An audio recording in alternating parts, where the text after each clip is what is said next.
I have not heard of any. That doesn't necessarily mean that there haven't been some. Well, yeah, I would also think that, somewhere down the line you would be informed if there had been. So hopefully that is a good sign. Do you know whether or not, from a practical viewpoint in Tennessee and Montana, people are actually going about, it's not an interstate firearm. I'm not registering and I'm not this. And do we have any way of knowing that people are essentially going about doing what they are entitled to do in their states? And it's kind of one of those things. It's difficult to know because, in essence, it goes off the radar. Yeah, and that's really what you want to happen. Yeah, exactly. For the Intrastate Commerce Act, Arizona has passed that bill through their Senate, and Virginia passed it through their House. It's still alive in the House in Arizona, so it still has a possibility for passage all the way. In Virginia, it was killed in their Senate. Now what's the opposition attitude? Now, I'm not talking about what the real agenda is or any of that stuff. I'm talking about politically. When they come out there and say, I'm opposed to this bill, how do they, what's their argument? The biggest argument that you hear is supremacy clause, particularly when you start talking about the health care type of legislation. The argument goes something like this. The federal government made a law. The supremacy clause says that the federal law is the law of the land. Therefore, we don't have a right as a state to say otherwise. Basically, that's what the Idaho Attorney General argued, and went a long way to killing the health care nullification bill in the Idaho Senate. Obviously, from our point of view, this is a bogus argument because the supremacy clause only applies to legitimate constitutionally passed laws. Unconstitutional acts, by definition, aren't laws, so therefore they can be supreme to nothing at all. But progressives have a difficult time grasping that concept. Well, yeah, those who would rule the world don't believe that there are any restrictions on their behavior. They can't afford to do so. Some states are now attacking the federal abuse of the Commerce Clause, okay, and they're using the Commerce Clause as their target rather than a specific piece of legislation such as health care or gun control or whatever. The legislation du jour happens to be. Can you comment on any of that kind of dovetails with what you were talking about in Arizona or Virginia? Are there other states who are doing similar types of things, going after the Commerce Clause? There are. Actually, here in Kentucky and in West Virginia, a big issue has been EPA water regulations relating to coal mining. And both West Virginia and Kentucky have legislation pending that would basically nullify the FDA, not the FDA, the EPA, would actually nullify the EPA Clean Water Act and the standards that are being applied to mining that have made it virtually impossible to mine in many instances. The bill in Kentucky actually puts the regulation of state coal mines under the state Environmental Protection Agency and strips the feds of all authority. So it'll be interesting to see how that plays out here in Kentucky and West Virginia. Obviously, coal is a huge moneymaker, and the EPA has been kind of the way the Obama administration has gone about circumventing the inability to pass cap and trade. So I think you're going to see a lot of battles here in the next year to two involving the EPA and the draconian regulations that they're applying to coal mining, oil drilling, and other energy-type issues. States are starting to enact laws, some at least, that allow for felony prosecution of TSA agents for sexual molestation. Most recently, I think it was New Hampshire, did something or other to that effect. What other states are involved in that type of legislation that you know of, and how is that moving about? I think that's great. The state comes out and says we'll make it a state crime for what the feds are doing. And, of course, the feds come in and say the airports are federal jurisdiction. How's that all going to turn out, and do you see that becoming more prevalent in the states? This is very quickly becoming a huge hot-button issue. It's a lot like the healthcare thing, where people intuitively understand that there's something wrong here.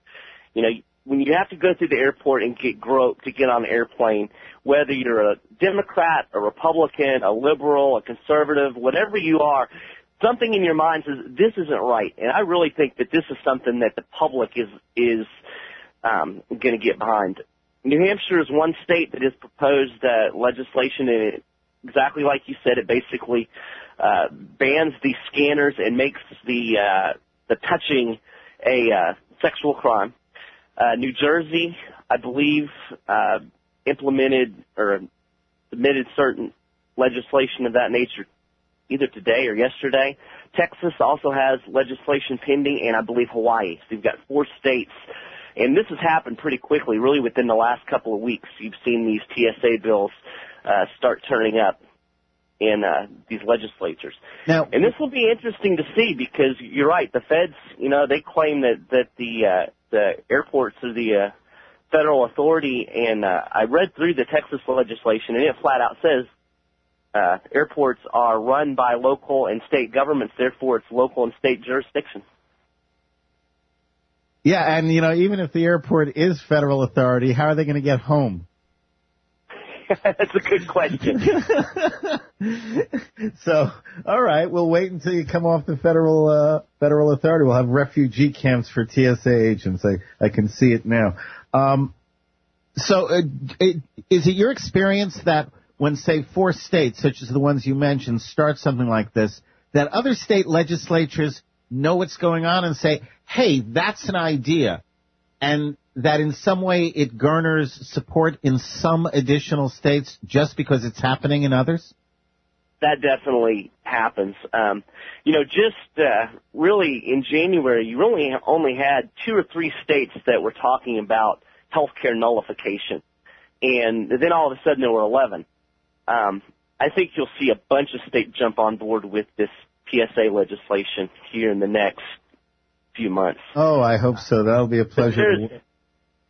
There's absolutely a kind of follow the leader thing that happens, and you get sympathetic legislators that say, hey, we can do that here. Let's do that here. And, you've got states that are definitely open to these type of things. Arizona, Montana, Wyoming, a lot of your western states that have a good sense of individual liberty and personal sovereignty anyway. They're pretty quick to jump on board with these kinds of things. And, we've really been at the forefront of creating this model legislation, and we've got our state chapters working with their legislators trying to find sponsors. So it's definitely something that can quickly snowball and grow. And, the hope is that when the feds see this massive pushback by the states, at some point they'll ultimately have to back off.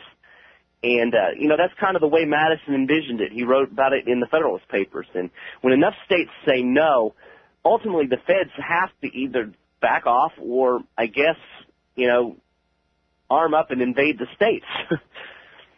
Well, and that's exactly it. That's exactly it, though. You have to put it to the bully. Okay, at that point, either the bully backs off or the bully engages the fight. But either way, the bully will show his true colors when you put it to the bully. One more topic that we haven't touched on, and it's perhaps the most fascinating of all, and that is that the states that are coming out with bills, some of them have enacted legislation or passed them in one of their houses or whatever. Utah, we just did a story on, where they are authorizing gold and silver, authorizing state-issued currency backed directly by gold and silver. I believe there's something going on in South Carolina. Like I said, Utah. I think Montana has something going on. Can you comment on any of these or any others out there that are looking to pretty much abandon the dollar? I think Georgia is another state that I've heard rumblings about doing this.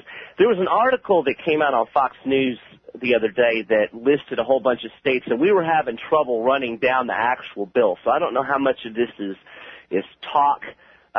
We've had a hard time tracking down actual solid legislation, but there's definitely that rumbling out there, and I'm all for it. Most of the bills, of course, you're not going to, they're not outlawing the greenback or anything like that, but what it's doing is it's giving people within the state the option, hey, you can use this gold-backed currency here in our state, and with the economy being what it is, I think a lot of people would probably opt for that.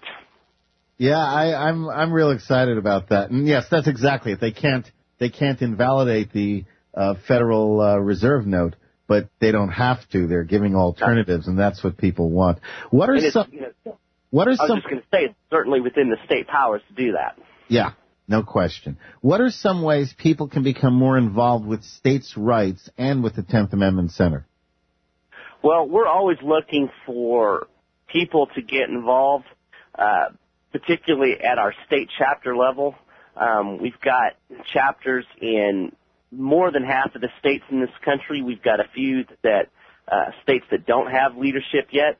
What you can do is you can go to our website, which is 10thamendmentcenter.com, and you spell out 10th, so it's TENTH, amendmentcenter.com.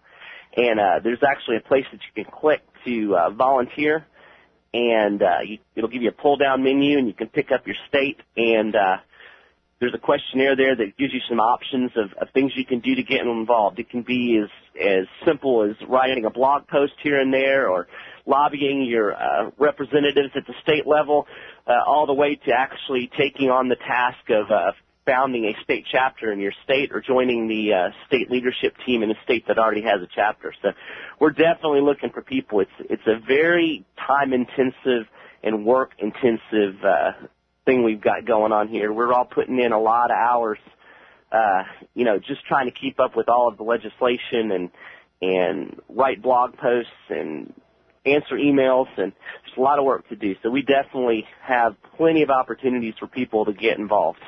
Excellent. And am I correct? Aren't there a few events coming up in various places? Are those listed on the website? There are. We're doing sponsoring a tour called Nullify Now. The next date is, I believe, weekend after next in New Hampshire. We've got upcoming events in Austin, Texas, and Los Angeles. I believe there's some others that are coming up, too. There's a big box on the homepage of our website that says Nullify Now. If you click on that, you can get all the exact dates and locations for those. It's a great event. Dr. Thomas Woods is a featured speaker, wrote the book Nullify Now, has a PhD in history from Columbia University, a fantastic speaker. I just heard him speak. I got to cut you off there, Mike. I'm sorry, but my guest has been Mike Maharrey of the 10th Amendment Center, working for states' rights, and that means individual liberty. Thanks so much, Mike. www.10thamendmentcenter.com, and spell out 10th, TENTH.